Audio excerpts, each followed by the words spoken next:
I got nothing here. This Sunday morning story is actually recorded on Sunday mornings. And I got a correction to make on my last Sunday morning story. Anyway, let's go through our ballad first here. I think I'm in the wrong key, right? This Sunday morning story. Oh, Sunday morning story. Good old Sunday morning stories, brought to you by Lemonade. Okay, I got a correction to make on my last Sunday morning story. Since I don't write them, I don't edit them, I just ramble, just throw them out here.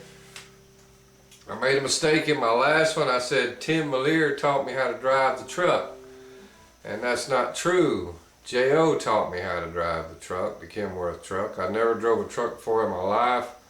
And J.O. taught me how to get it going, get it started, get it down the road. Wasn't concerned about me stopping it or slowing it down.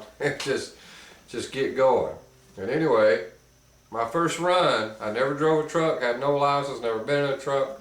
I got in a truck with J.O. and Tim Malier, short stick, up on I-20, no it wasn't I-20, it's 75 north there at the rest area. He drove me that far, put me at the wheel, said don't matter, just get it in high gear and go. We're going to Canada, don't matter whether you know, it's going to be a long ways for you have to worry about stopping it or anything like that. We're going to meet Jones on the border of Canada. I'd never met George Jones, I'd never seen him. And so okay, I got up the wheel, he got me going, I could shift. You know, I could upshift, no problem. And so I went on, drove all the way to Canada like that. Got up to the border where first time I ever met George Jones, first time I ever seen him. Pee Wee got off the bus first, and I thought he was George Jones because he looked just like him at that time. And you know, so I thought that was George Jones. But anyway, when you go to Canada, you go across the border, you gotta get off and go through some red tape there. And well, that's the first time I ever saw George Jones anyway. And we went on from there. And I was supposed to follow the bus. They said just follow the bus. And it wouldn't give you no directions, nothing about where you was going or nothing. Just follow the band bus. So I tried, and we was leaving some little town in the middle of the night there, and I missed the gear, and the bus tail lights just disappeared, and I was screwed. And wasn't nothing I could do, so I went on. And I went the wrong way, of course. I went over a mountain, which I wasn't supposed to go. I guess everybody else was going around the mountain or something, but I went over the damn mountain, and man, I was racing. I come flying over this hill, and there was this little bitty bridge, and I didn't think it was going to hold up that tractor trailer. Boy, I tried to stop it, and slung everybody out of bed. J.O., okay, and a little short stick, slung them all out of bed. But somehow, the bridge held us up. And I thought it was one of them low bridges, wasn't going to be able to make it under, but we made it over that bridge, and it was good luck for me because the way the band bus had went, the bridge was out, and they had to turn around and come back over the mountain. So actually my mistake turned out to be good luck there, and I made it over and got there, or whatever, on time, anyway. But I'm saying that Tim Malier didn't teach me how to drive the truck, but he did teach me how to gear it down. He taught me how to stop it, and nobody could explain that to me. Truck drivers know, you know, but nobody could explain it, or nobody tried to explain it. I'm not doing a very good job of my chords here. I'm not paying any attention to that, really. But what it is, they would say, oh, you got to rev it up to gear it down. You got to rev it up to gear it down. So I'd rev it up. Whoa, whoa, and try to grind the gears in. What they failed to say was you got to hold it at a steady RPM. If somebody would just said hold it at a steady RPM, at a certain RPM, you can change them gears any way you want them to there.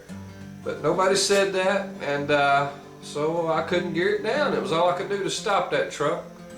And then we had to be in Cincinnati Gardens. I think we was in Canada, and we had to turn around and go back to Cincinnati Gardens overnight. And boy, I screwed up. We was in Wawa, some place in Canada called Wawa. I'll never forget it, because I guess it's named after a Wawa pedal or something like that. I don't know.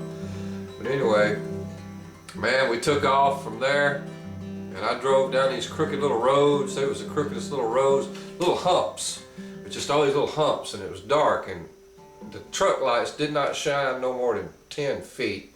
And J.O. bragged on them truck lights, how great they were, but you couldn't see nothing in front of them because he had so many lights down the side of the truck.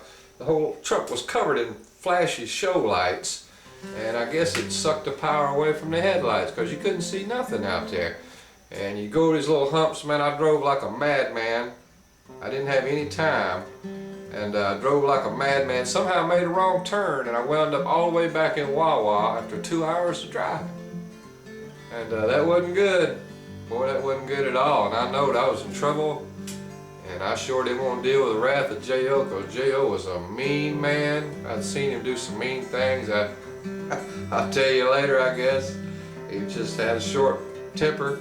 And I knew at this point I was screwed. We was up in Canada, back up in Wawa, and I just got out of the truck in the middle of the night, and that was it for me. I was going to abandon the truck, and I was going to try to catch me a plane back to the swamp or something. I know that's impossible. I would have never got a plane out there, but I was going to do it before I would wake J.O. up and tell him we was back in Wawa.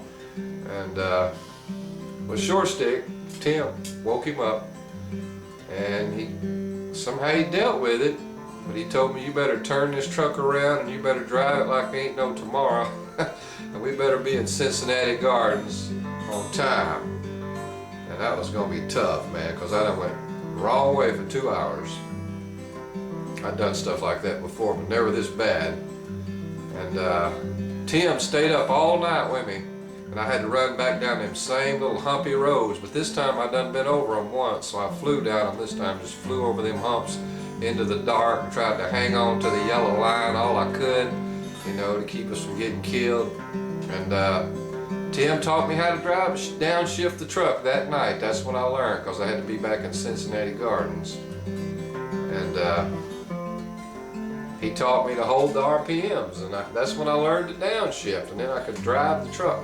Up until that time, I was scared I was going to kill somebody. When I was running behind George's bus, I was sure I was going to be the man that run over and killed George Jones. That was my fear.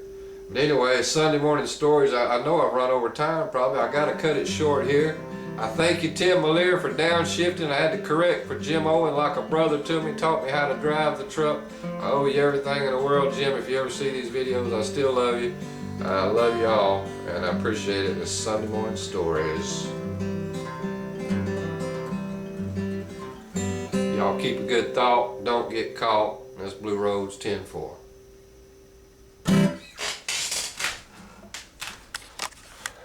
That's